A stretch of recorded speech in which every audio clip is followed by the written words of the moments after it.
Bonjour à tous. On est le 23 décembre 2021.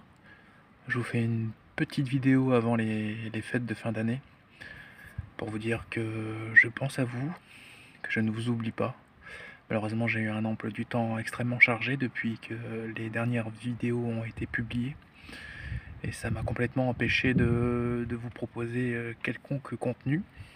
Alors ça n'empêche que la passion pour l'automobile et les projets sont toujours là, mais c'est compliqué de mettre tout ça en images. Bon, je voulais vous parler d'un projet là qui est arrivé dernièrement. Alors pas un truc de fou, mais qui a tout de même son intérêt. Alors, bon, vous savez, je suis comme le commun des mortels. J'adore les automobiles de sport, mais je me refuse d'utiliser mes autos relativement propres pour rouler tous les jours. Moi, j'habite à la campagne et en période hivernale comme ça, les voitures ils sont sales en 3 km.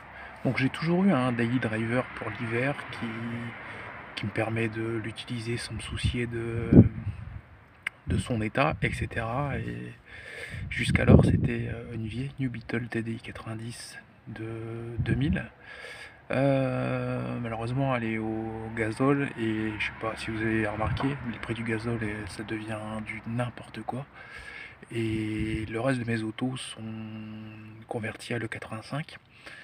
Et donc je me suis mis en quête de chercher une automobile essence que je convertirais à l'E85. Et quitte à chercher une auto, autant trouver une auto qui puisse faire un projet que je pourrais partager avec vous sur YouTube et une auto qui pourrait être finalement très très efficace avec très peu de modifications. Allez, je vous la présente.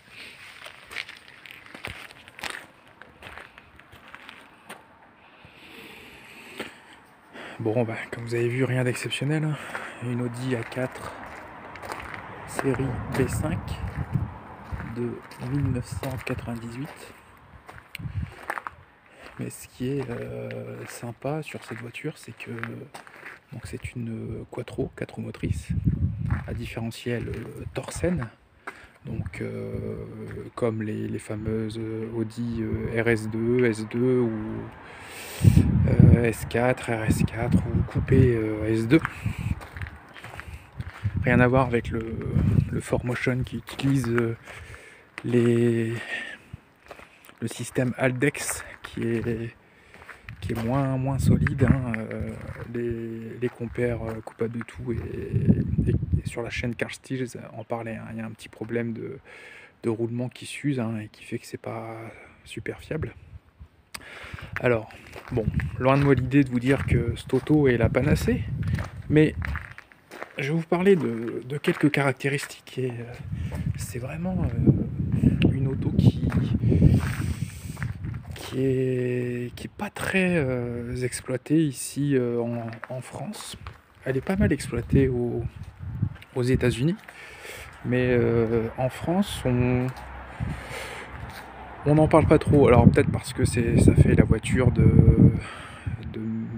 du papa, peut-être parce que c'est une voiture sans doute démodée, mais en tout cas au prix où on peut les toucher actuellement, je pense entre 2 et 3 000 euros. Vu le potentiel que peut avoir ce genre de voiture, il faut s'y intéresser.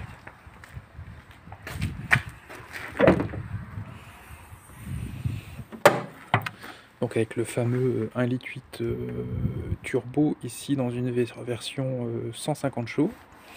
Alors pourquoi je me suis mis en quête de trouver ce genre de voiture? J'avais besoin d'un petit daily driver et déjà il était hors de question d'utiliser une auto collectionnable. J'entends par là, par exemple, une Audi S3 8L, il était hors de question que j'utilise ça à l'hiver. Au-delà de ça, j'ai besoin d'avoir une certaine capacité de chargement quand je transporte des matériaux pour rénover ma maison. Et donc là, le le break était plutôt sympa pour ça.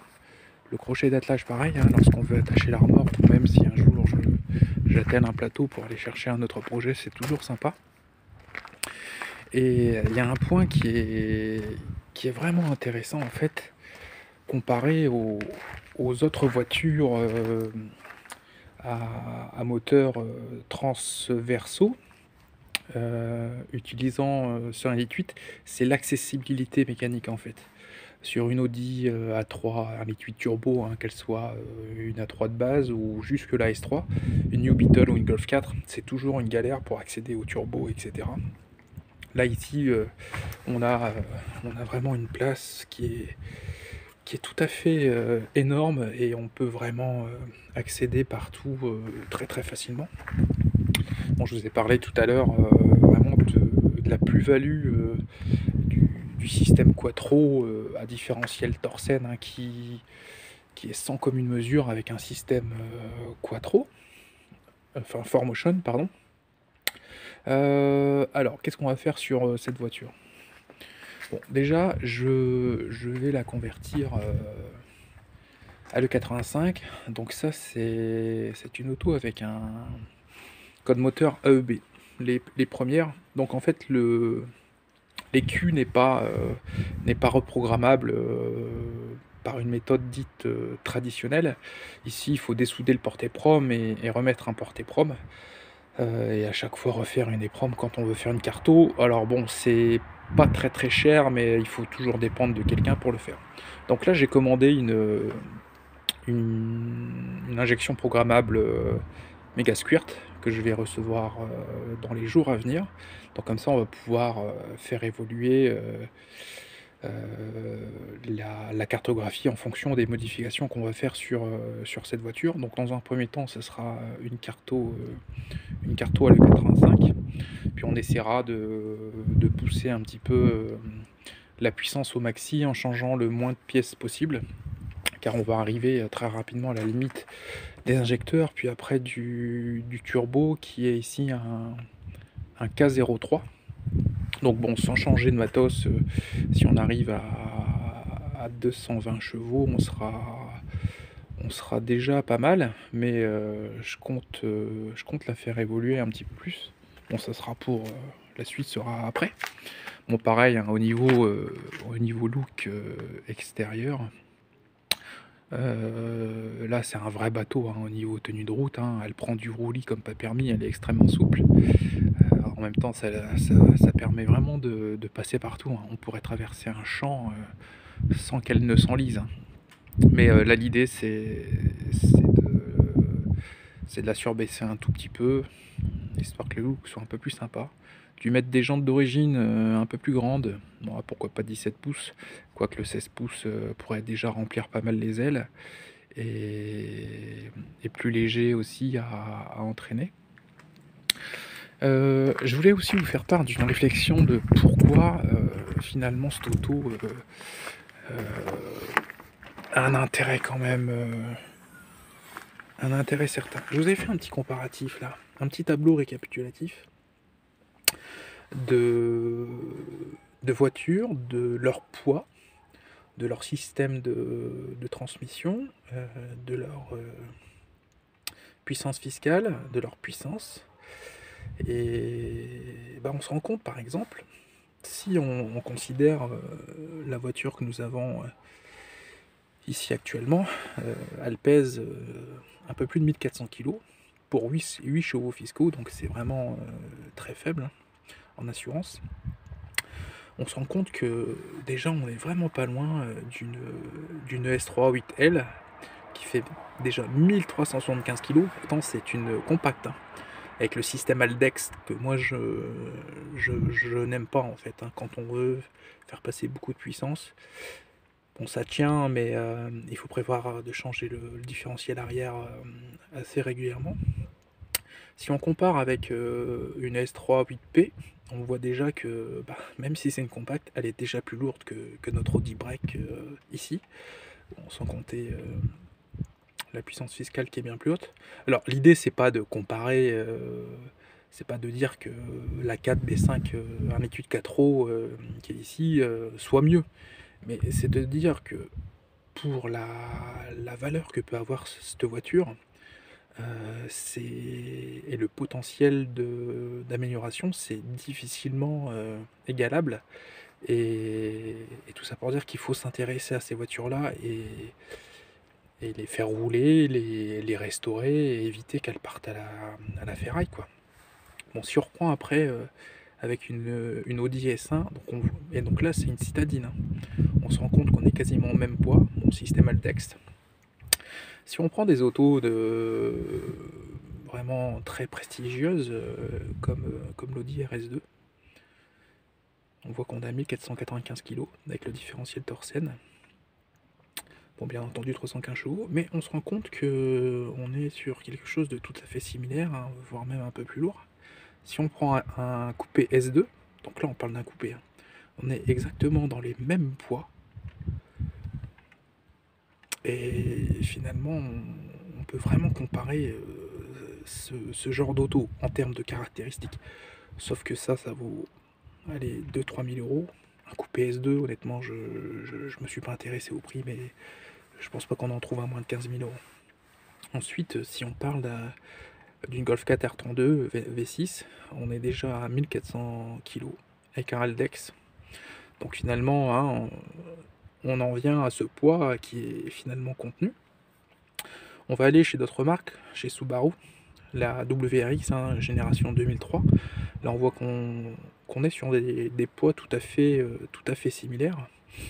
Et pour trouver mieux, il faudrait juste une Impreza GT Turbo, les premières, hein, celles qu'on appelle les grands-mères, où là on est un peu plus de 1235 kg, 9 chevaux, pour 200 chevaux. Mais bon, avec un moteur qui est tout de même plus compliqué à reconstruire, par exemple, alors que pour sur un liquide turbo, on a une foule de pièces, tout est trouvable vraiment à pas cher.